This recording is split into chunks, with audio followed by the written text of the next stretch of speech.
All right, my lovely children. Well, it is, say hi. It is Buddy and I here to, oh, there he goes. Okay, he's angry. Buddy and I here to tell you all about the Civil War test that is going to start on Monday.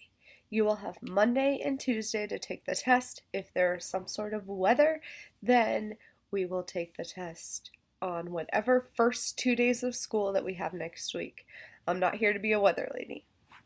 All right, second, let's look at this study guide and just do a quick review.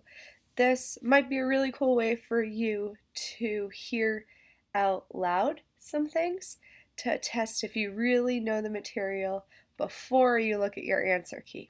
Okay, so let's start.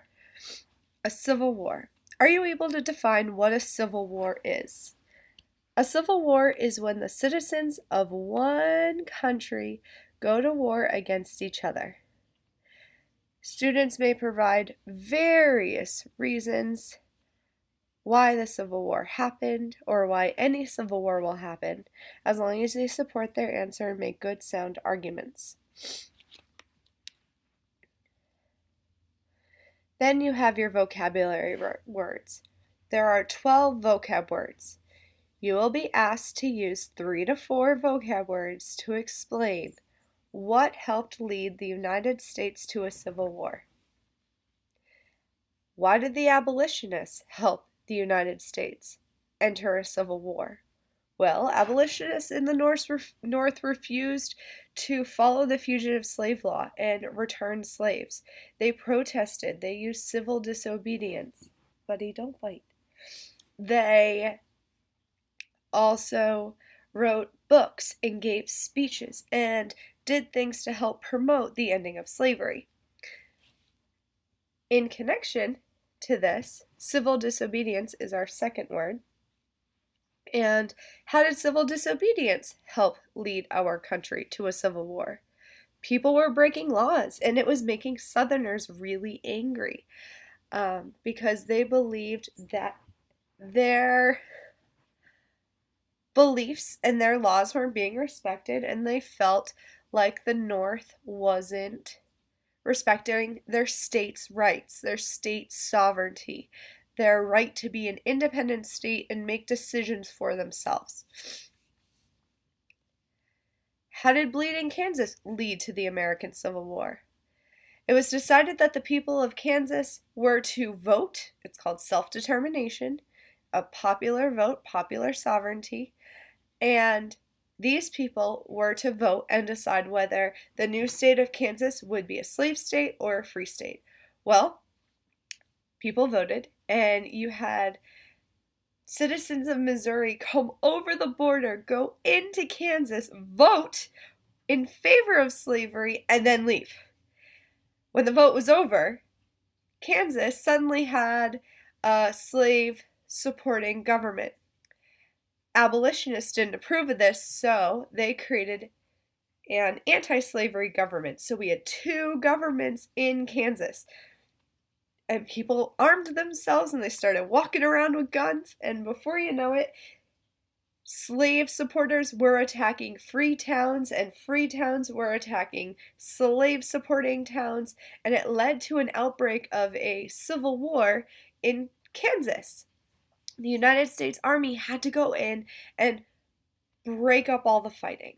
That tension really woke up America to be like, oh, we have a problem and we should probably stop ignoring it and try to deal with this whole issue between states' rights versus federal rights. Should slavery be an accepted way of life, or is it breaking the human rights that the Constitution protects?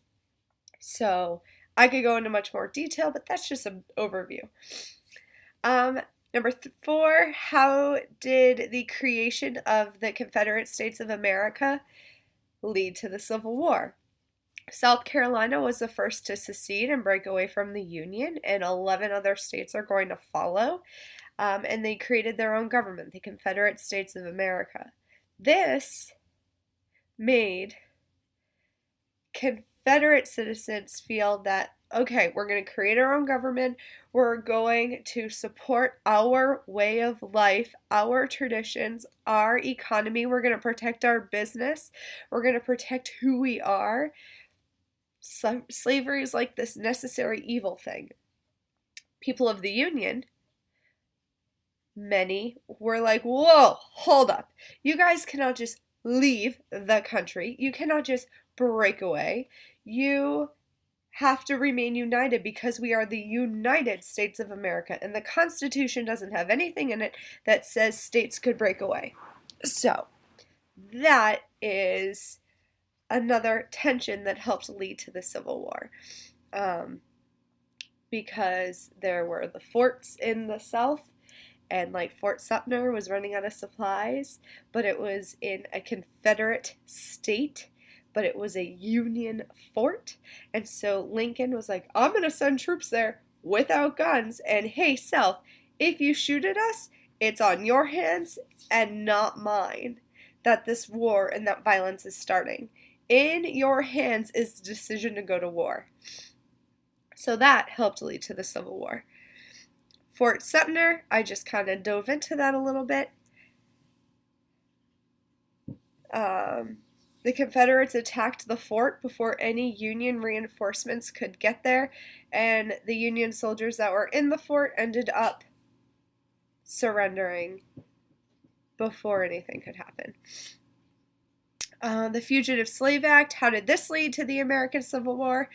This act said that runaway slaves had to be returned to their owners, even if they were captured in Union states, in anti-slavery states, rather. This is before the separation of the Union and the Confederacy, so I misspoke. This act said that any runaway slaves had to be returned to their owner, whether they were in a free state or a slave state. People in the North, like the abolitionists, they're not going to agree to this. They're going to think this law is wrong, and so they're going to refuse to follow the law. They're going to do civil disobedience. They're going to practice breaking the law peacefully, civilly, without violence. Southerners felt like they were disrespected because the Northerners, some of them, were unwilling to follow the law. They decided to break the law, and this made people really angry. It made Southerners feel disrespected, and it made Southern states kind of start thinking about, you know what, if they're not going to respect us, we are going to break away, we're going to secede and break away and do our own thing, because we will be able to protect our beliefs, our way of life, our economy, all of that stuff. John Brown, our wonderful martyr terrorist, which one is he? Him and his sons and some others raided Harper's Ferry. Now, how did this lead to the American Civil War? John Brown believed that God had given him this job to end slavery, and his job was to strike fear in the hearts of slave supporters and slave owners. So he and his sons and some others invaded a weapons storage house in Harper's Ferry, Virginia. And they broke in and they tried to steal things, and they hoped that in stealing weapons and other supplies that slaves would decide, oh yeah, we're going to join this, we're going to start a revolution, we're going to riot back. That didn't happen. And before he was able to escape or do whatever was happening, without any support of freed African Americans, the U.S. government sent in troops and they stopped the raid, and John Brown and others, they were sentenced to death because they had killed people during the raid, but they had also attacked a town before that as well. So he was sentenced to death. In the South, slavery supporters saw him as a terrorist, trying to scare them away from slavery. But then some people in the North were like, no, he's a martyr. He's dying for what he believes in, and he believes in something that we support. So perspective is really key when deciding whether this guy was a help or a hurt when it comes to ending slavery. But this tension, the discussions that happened because of what he did, helped lead people and the American government towards civil war. The Kansas-Nebraska Act, as I mentioned with Bleeding Kansas, the Kansas-Nebraska Act was the law that said, all right, people of Kansas, you have the choice to decide through popular sovereignty, which is a popular vote, whether or not to be a slave state or a free state. And then you had the voting, the people from Missouri coming over, and two governments set up, and the violence. The Kansas-Nebraska Act is a law that said, all right, Kansas, you decide. With the Kansas-Nebraska Act, the Missouri Compromise was gone. The 9th vocab word, why did secession lead to the Civil War? This is a big one. Secession, when the southern states broke away from the Union. Southern states believed that they had the right to break away and form a new government when they felt that the United States government was no longer protecting them and their beliefs. People in the North, people in the United States said, whoa, whoa, whoa, you can't just pick up and leave. We are supposed to stay together as a union. And so that tension led to fighting. It led to the Civil War because the Union said, oh, no, you gotta come back. But then the Confederates said, no, we are staying separate because we're gonna protect our way of life. And if you're not gonna respect us, we are gonna do something to help protect ourselves. So it was a difference of belief. Do states have the right to break away, or do states have to stay together? That's that whole idea of states' rights. Okay, the issue was over slavery, but it had to do overall with states' rights. The 10th word is sectionalism. How did this lead to the American Civil War?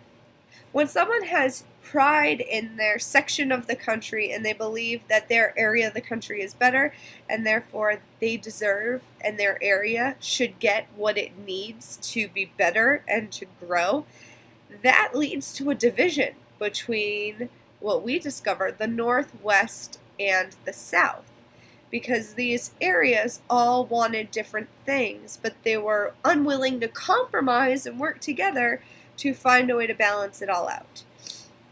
Northerners wanted to use taxes on infrastructure and education to support the development of the West, but people in the South said, hey, no, don't do that. We make 66% of the revenue in selling of cotton and tobacco. Why would we support something that's going to happen somewhere else? We want something to benefit us. So that tension led to divisions between the North and the South specifically. If you remember our simulation, the North and the West always kind of seemed to agree, but the South was always separate. This led to divisions, tensions, and growing unhappiness between the two parts of the country.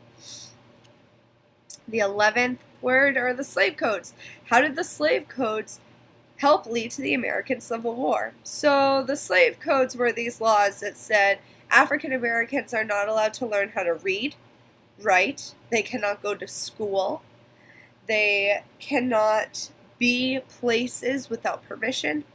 And these laws were created to prevent African Americans from running away, from revolting against their owners in the South, from ganging up and forming a group and then fighting back or running away together.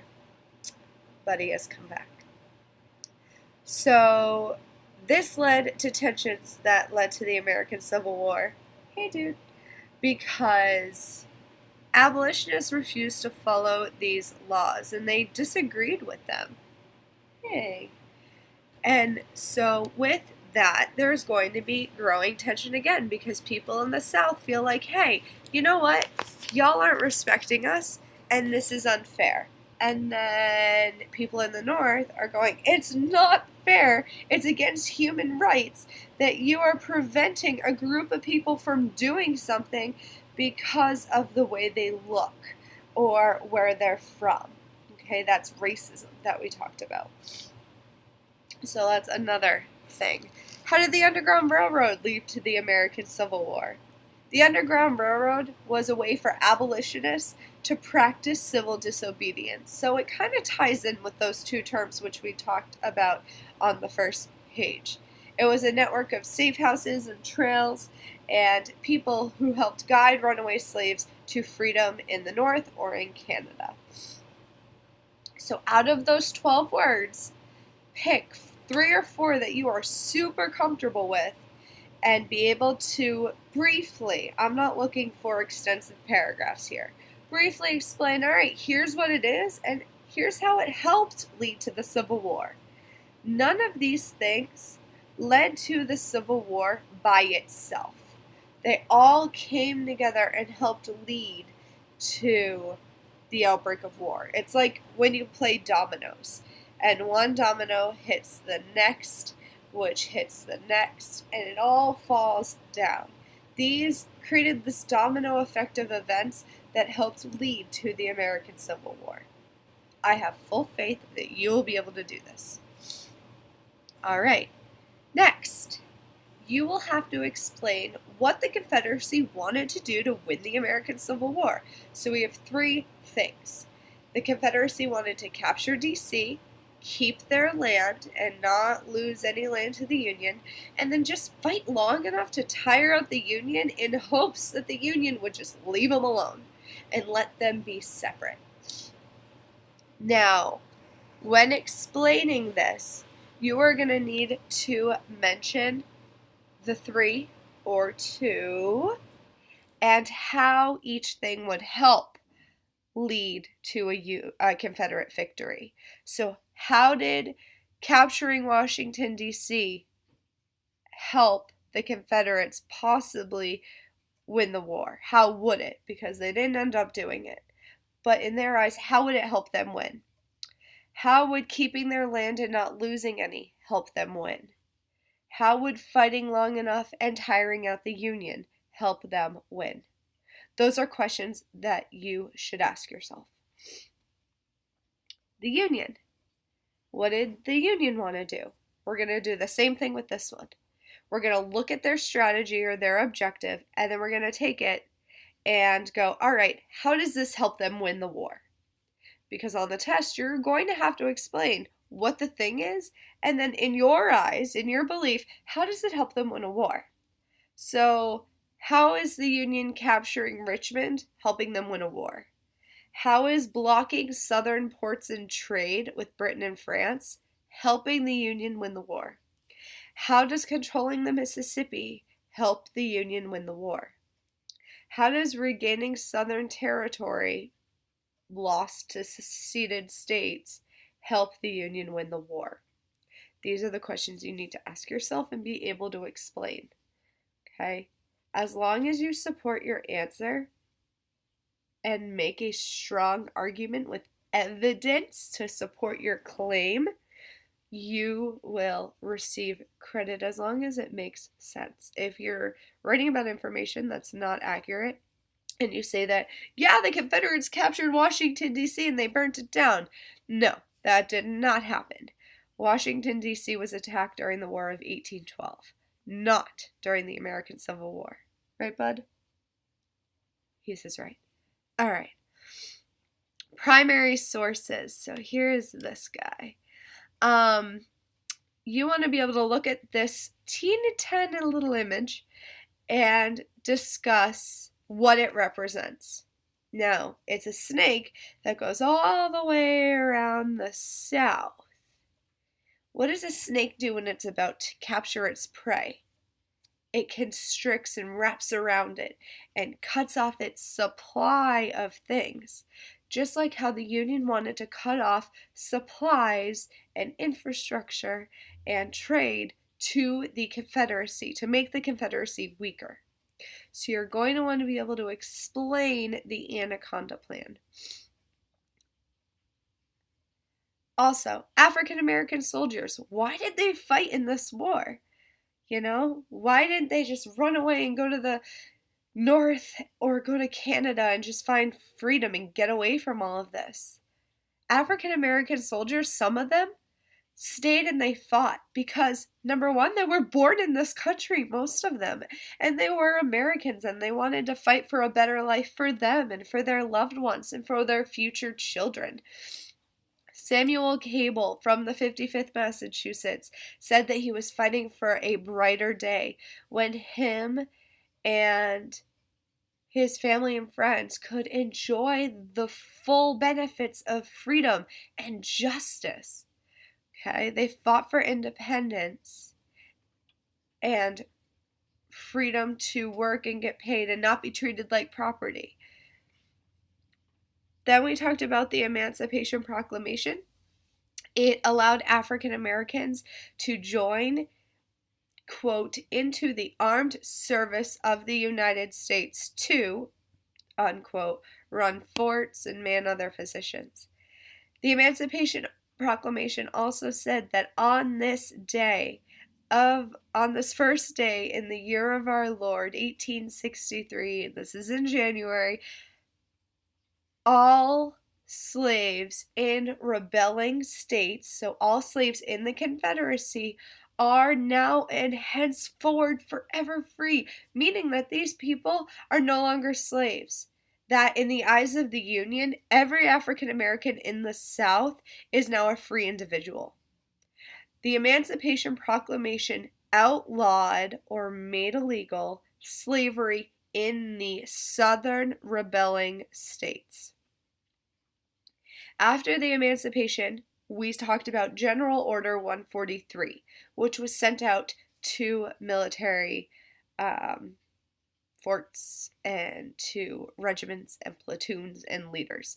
And it told the military, all right, African Americans can join into the armed forces. And here are the instructions of how we are going to do that. Here is who is going to be in charge of ordering them. We're going to number them in groups from 1, 2, 3, 4. We're going to go in a sequential order starting at 1. And they will be in segregated groups. African Americans will be in segregated groups. They will be allowed to serve in the military, but they will be in regiments that are separate from those of white regiments. All right. Here are some additional things that you might want to think about. Are you ready, bud? Are you ready? Yeah? Okay. Slavery. The debate over slavery regarding what to do with it was one of the main causes of the Civil War. This idea that states' had a right to choose what they did or did not believe was huge. So states' rights was the main cause of the Civil War, followed by slavery, followed by infrastructure tensions and sectional tensions and abolitionist and civil disobedience tensions and the Fugitive Slave Act and Kansas, Nebraska, and even the Missouri Compromise, which divided the country.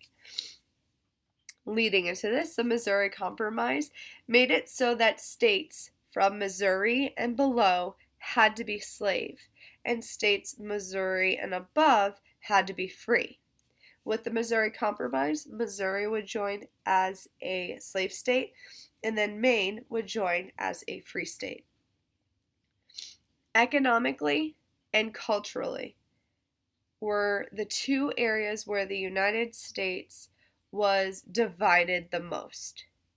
Economically, you have all your businesses and factories, bye buddy, your businesses and factories and huge industrialized economic centers, I'm forgetting words here, were in the north. Okay, you have your factories, you have your mills, all your textiles are being made in the north. Then in the south, you have all your plantations, you have all your farms. Yes, there were some factories in the south, but definitely not as much as in the north. In the north, yeah, there were farms, but they were not as large as the huge plantations that there were in the deep south, specifically Georgia. Northern and southern states also disagreed when it came to cultural things.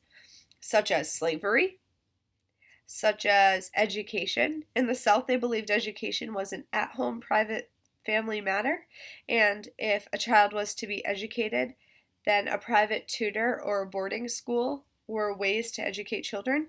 In the North, people believed that, you know what, all kids should go to a public school and taxes should pay for it. In the South, they said, no, we should not use our taxes to pay for this. We have other things we need to use our revenue, our made money from. We talked about John Brown and how he was an abolitionist that led a raid on Harper's Ferry.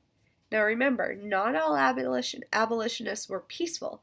John Brown is an example of an abolitionist who was violent.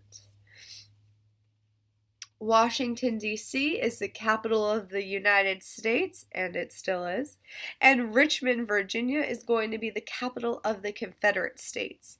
These two capitals are around 100 miles away from each other. Most of the fighting during the Civil War is going to happen between these two capitals.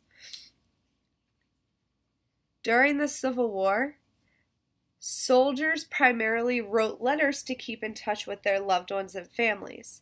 Families would learn about events of the Civil War through newspapers, photographs, and telegrams, also from letters sent home. When it came to women, women supported soldiers by doing many things: nursing soldiers back to health, fundraising to raise money to buy supplies, writing letters to help bring up their morale. Okay? Fundraising, nursing soldiers back to health, and writing letters and trying to build up their morale, their happiness level. All right, the good old Battle of Gettysburg.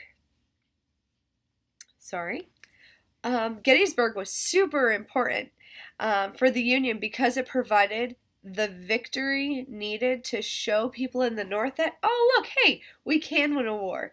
And it was the first time that the Union defeated Confederate General Robert E. Lee in a massive battle. This was the longest battle with the most amount of deaths. It lasted for 3 days long, and it ended on July 3rd/July 4th, which is, remember, the same time that Petersburg was won. Or no, not Petersburg. Oh my goodness, I'm sorry. Battle of Gettysburg ended the same time that the Battle of Vicksburg ended. Vicksburg was the battle that won the Union control of the entire Mississippi. And Gettysburg showed the Union that, hey, we can beat Robert E. Lee. Okay, so these battles lifted hopes for Americans. It lifted people's opinions of the war because the Union was losing really badly. They were not doing so hot. Okay. General Robert E. Lee is going to surrender to Union forces in April of 1865. We talked about this in class on Friday, where it wasn't very difficult for the Union to win the Battle of Petersburg, which was a city next to Richmond. But then it took 2 days, maybe 3 days, for the Union to completely just go into Richmond, which was already abandoned by the Confederacy. They stopped defending it. This did not end the war. There were a couple other battles where other Confederate generals would surrender as well. A few weeks later, at the end of April, on April 26, General Johnston would surrender to Union General Sherman, our friend who marched to the sea, and this would be another huge surrender for the Confederacy, which ultimately led to the end of the American Civil War. Last one. You guys have been doing really great. I know this is a long video, but I wanted to make sure to give you as much as I could and give you an at-home little lecture. The American Civil War left a ton of destruction in the South. There were huge economic problems, huge problems with money. There was a lack of money, there was a lack of resources. People were in poverty, people were hungry, people were starving. There were bread riots at one point. In the South and in the North. This isn't just happening in the South, but it's happening in the North too. Everybody is going to suffer because of this war.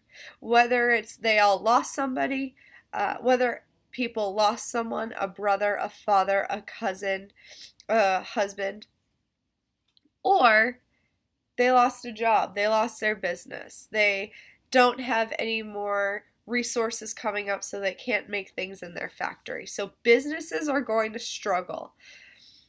There were many problems when the war ended. One of the major problems was, all right, awesome, we just won this war. We got to bring the country back together. How do we do that? And then what do we do with all these African Americans that are no longer slaves? They're now freed people. What are we going to do about this? So those were two thoughts that were on people's mind as the war was ending. It's not like the war ended and people were like, all right, now what do we do? As the war was ending, individuals like President Lincoln were like, all right, looks like we're going to win this. How are we going to bring this country back together? After everything that's happened, what are we going to do? So there were those thoughts. The time period after the American Civil War is called Reconstruction. The Reconstruction era is the time period, it's like 13 or so years, give or take. This Reconstruction period was a time where America was rebuilt. It was reconstructed. People tried to fix everything that had been destroyed and pull people together because feelings were hurt. People in the South felt totally defeated, and their egos, their confidence are going to be bruised. Okay? They fought for everything they believed in with all of their hearts, and they were extremely impressive for many years. For the first 2.5 or so years of the Civil War, Southerners were fighting a fight for their lives. How do we reconstruct the country? How do we reconstruct relationships between people? How do we reconstruct our economy? The American Civil War had over 10,500 battles. Somewhere around there. There was an incredible amount of battles that happened, from little skirmish fights to larger military campaigns, like Sherman's March to the Sea, like the Battle of Gettysburg, like the First Battle of Bull Run at Manassas, okay? Battle of Vicksburg, the Siege of Vicksburg, okay? Many, many weeks of violence. 10,500 battles. I know we only talked about 4 or 5 of them in more detail.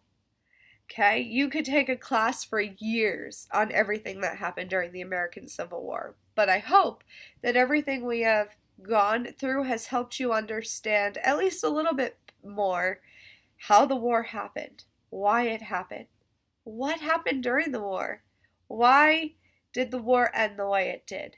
These are the main ideas that I hope you are able to feel comfortable with answering. I believe in all of you. You'll do a wonderful job. Trust yourself. Have somebody ask you questions and explain it to them in your own words. Don't look at your notes, but try to pull it from your memory because you do know this. It is in your brain, I promise you. Best of luck. I will see you in a couple days. Bye.